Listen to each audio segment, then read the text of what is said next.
નમસ્કાર મિત્રો, આજે આપણે ધોરણ 9 નું ચેપ્ટર નંબર 7 એની એક્સરસાઇઝ 7.2 આજે આપણે એના એક્ઝામ્પલ જોયું. તો આપણે 7.1 આપણે થઈ ગયેલું છે. હવે આપણે 7.2 આપણે જોઈ રહ્યા છે. તો એની આપણે પહેલું એક્ઝામ્પલ છે, જો AB AC હોય તેવા સમદ્વિબાજુ ત્રિકોણ ABC માં B અને C દ્વિભાજકો એકબીજાને O માં છેદે છે.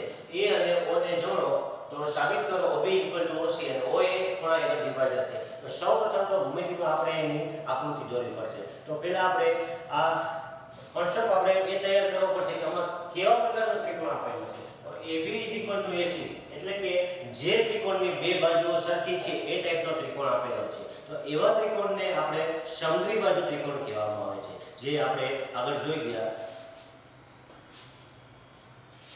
અહીં આપણે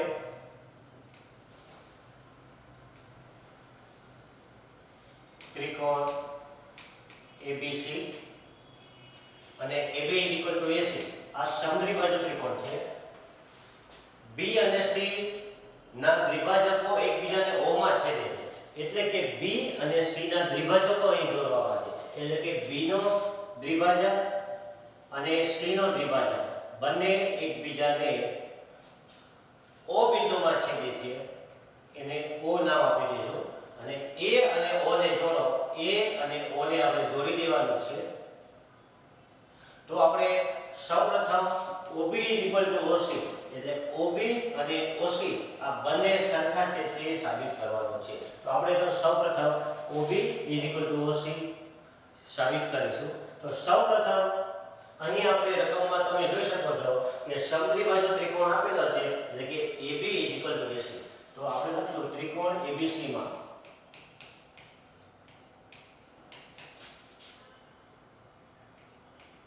AB AC.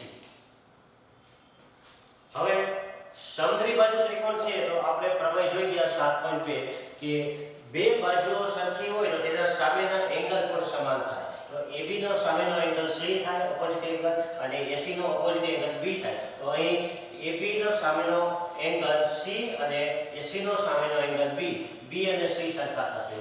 એટલે કે ખૂણો B ખૂણો C. આપણે શેના પરથી લખેલું તો પ્રમેય 7.2.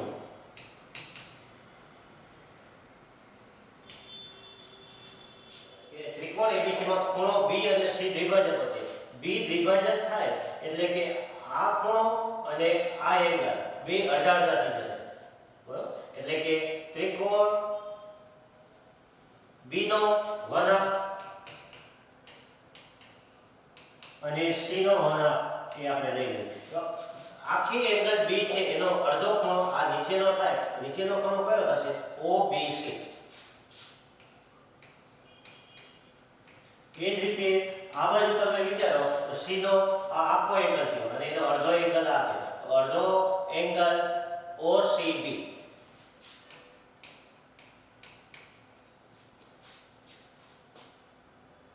એટલે કે OBC અને OCB અડધા એંગલ પણ સરખા થયા તો OBC અને OCB પણ સેમ થશે.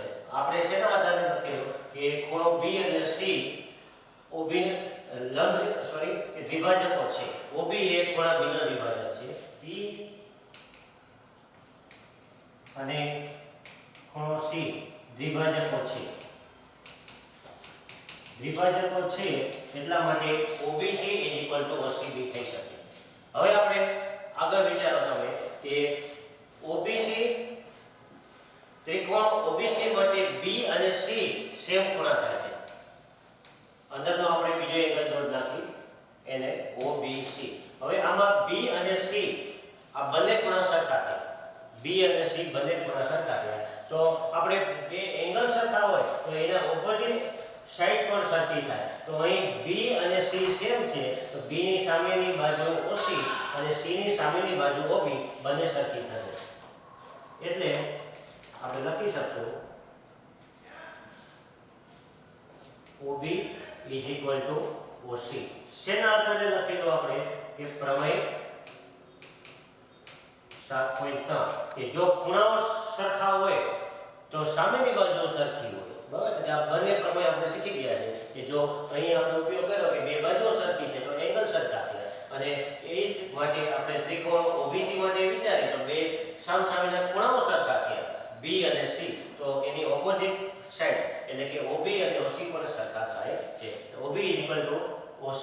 તો જે આપણે પ્રૂફ કરવાનું હતું તો એ આપણે સાબિત થઈ ગયું. અહીં આપણે પહેલો પાર્ટ પૂરો થાય છે કે OB OC.